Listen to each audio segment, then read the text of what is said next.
Bộ Ngoại giao thông tin vụ 5 nghi phạm người Việt bỏ trốn ở Campuchia. Giới chức Campuchia gần đây bắt giữ nhóm 6 nghi phạm, trong đó có 5 người Việt Nam bỏ trốn tại tỉnh Svay. Bộ Ngoại giao cho biết đã chỉ đạo Đại sứ quán Việt Nam tại Campuchia xác minh thông tin. Tại cuộc họp báo thường kỳ của Bộ Ngoại giao chiều ngày 27 tháng 11, người phát ngôn Phạm Thu Hằng cho biết Đại sứ quán Việt Nam tại Campuchia đang xác minh thông tin về vụ việc và sẽ tiến hành biện pháp bảo hộ công dân cần thiết với những người nêu trên. Theo báo chí Campuchia, cô gái người Việt đã lẻn vào khu vực tòa án, đưa khẩu súng cho một bị cáo. Hình ảnh do camera an ninh ghi lại cho thấy nghi phạm đã nổ súng và cả nhóm bỏ chạy khỏi tòa án. Cho đến nay, 5 nghi phạm người Việt và một nghi phạm người Campuchia đã bị bắt lại ở ngoại ô thành phố Svay. Theo báo Khmer Times ngày 18 tháng 11, giới chức Campuchia cho biết đã bắt giữ toàn bộ 5 nam phạm nhân cùng một nữ đồng phạm sau vụ tẩu thoát táo tợn có vũ trang xảy ra tại tỉnh Svay vào buổi sáng cùng ngày, gây chấn động dư luận trong nước. Thông tin được Cục Cảnh sát Hình sự Campuchia phối hợp với Cảnh sát tỉnh Svay xác nhận sau nhiều giờ triển khai truy bắt khẩn cấp. Cụ thể, vụ việc xảy ra lúc 8 giờ 53 phút sáng 18 tháng 11 khi nhóm phạm nhân được đưa tới tòa án tỉnh Svay. Camera an ninh ghi lại cảnh một phụ nữ đội mũ lưỡi chai xuất hiện ở khu vực bãi xe, theo dõi sát thời điểm xe chở tù nhân dừng lại. Khi một trong số họ bước xuống xe, người phụ nữ này đã bí mật trao cho nhóm nghi phạm một khẩu súng.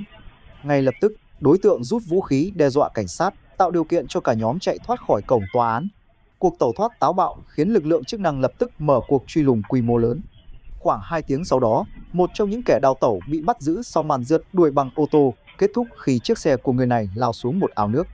Sau đó không lâu, cảnh sát Campuchia thông báo đã lần lượt bắt giữ toàn bộ 5 phạm nhân cùng nữ đồng phạm.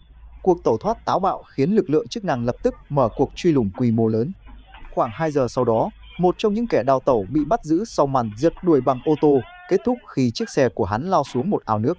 Trang thông tin Fresh News đã đăng tải đoạn video ghi lại toàn bộ diễn biến truy đuổi đầy kịch tính này. Sau đó không lâu, cảnh sát Campuchia thông báo đã lần lượt bắt giữ toàn bộ 5 phạm nhân cùng nữ đồng phạm. Lực lượng chức năng cũng thu giữ chiếc ô tô mà nhóm này sử dụng để chạy trốn và cho biết đang tiếp tục truy tìm những cá nhân có thể liên quan. Vụ vượt ngục lần này cho thấy mức độ đặc biệt nghiêm trọng bởi hành vi sử dụng vũ khí ngay trong khuôn viên tòa án, cũng như sự chuẩn bị kỹ lưỡng giữa các đối tượng. Nhà chức trách cho biết sẽ tiếp tục công bố thông tin chi tiết khi quá trình điều tra mở rộng làm rõ động cơ và các mắt xích có liên quan đến vụ việc.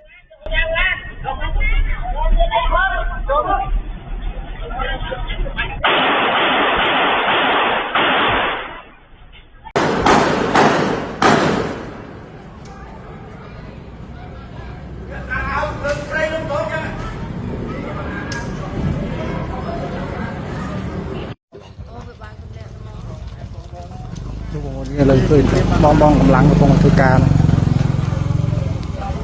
thư ca lời thoát bạc lan cầm lẹ châu tật này, bạc lan cầm lẹ châu tật,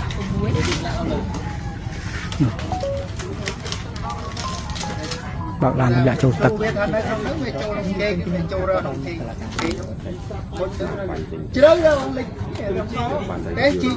Cứ chắp ban nơi chất đo bọt xê của con á, chất đo bọt xê, tôi sẽ mang cái cột con thư ca.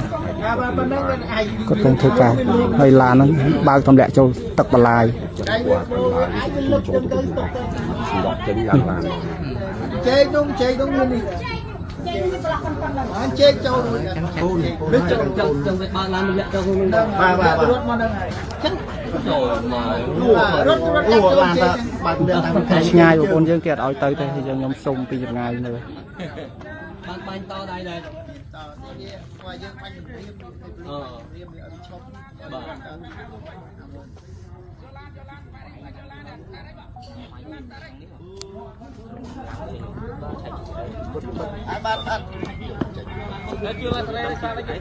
Nơi nông lan ấy, nơi nông lan.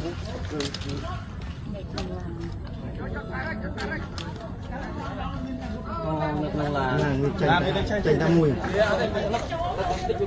Chạy nó cái nông là. Nó phút với 2 bên ông. Bị ho bỏ cho bị ọt.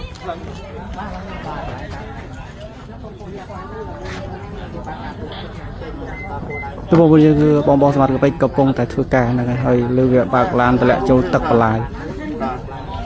Ha, họ hụt hiệp ở đây lên đà tam đấy. Ngồi vô tầng bục đây.